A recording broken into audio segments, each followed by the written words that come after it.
Shalom, selamat pagi saudara, selamat datang di channel Renungan Audio Singkat. Bila saudara diberkati dengan renungan yang ada di channel ini, jangan lupa dukung channel ini dengan cara menekan tombol subscribe, di like dan di share ke media-media sosial yang saudara punya supaya orang lain juga diberkati. Baik, sebelum kita mendengarkan pembacaan firman Allah, mari kita berdoa terlebih dahulu. Tuhan Yesus, terima kasih sudah memelihara kami di sepanjang malam hingga bisa bangun kembali di pagi hari ini. Kami bersyukur dan berterima kasih untuk semua kebaikan Tuhan bagi kami. Tuhan, di sepanjang hari ini kembali kami menyerahkan hidup ini ke dalam tangan Tuhan. Peliharalah kami ya Tuhan, dan mampukan kami untuk melakukan setiap kegiatan kami di sepanjang hari ini. Berilah kekuatan, kesehatan, dan berkat melimpah bagi kami di sepanjang hari ini. Terima kasih Tuhan, ini doa kami dan kami berdoa di dalam nama Tuhan Yesus Kristus. Amin. Renungan kali ini berjudul, Siapkah menjadi rekan kerja Tuhan? 1 Korintus pasal 3 ayat 3 bagian B mengatakan, sebab jika di antara kamu ada iri hati dan perselisihan, bukankah hal itu menunjukkan bahwa kamu manusia duniawi dan bahwa kamu hidup secara manusiawi? Saudaraku yang dikasihi oleh Tuhan, di sini Rasul Paulus terdorong untuk menulis surat kepada jemaat yang ada di Korintus, karena ia melihat ada masalah yang terjadi di antara jemaat Tuhan yang ada di kota itu, yaitu perselisihan dan konflik di dalam gereja.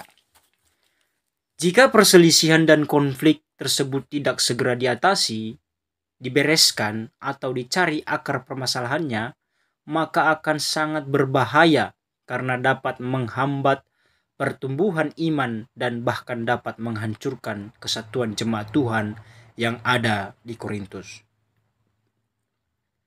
Rasul Paulus menegaskan kepada jemaat yang ada di Korintus bahwa dia dan Apolos adalah sama-sama pelayan Tuhan, alat-alatnya Tuhan yang merupakan rekan sekerja di ladang Tuhan, yang masing-masing memiliki karunia yang berbeda-beda tapi saling melengkapi.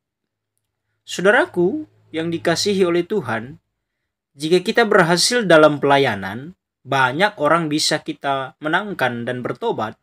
Itu bukan karena kita hebat, bukan juga karena kita punya karunia yang lebih dari orang lain, bukan karena kita berjasa, tetapi semuanya karena pekerjaan Roh Kudus.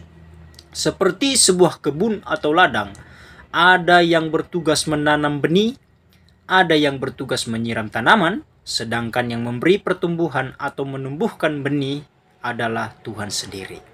Saudara, sekarang bukan waktunya berdebat, saling menyalahkan atau membentuk kelompok-kelompok atau kubu, melainkan kita harus bersatu, saling bergandengan tangan mengerjakan perintah Tuhan ini, yaitu amanat agungnya.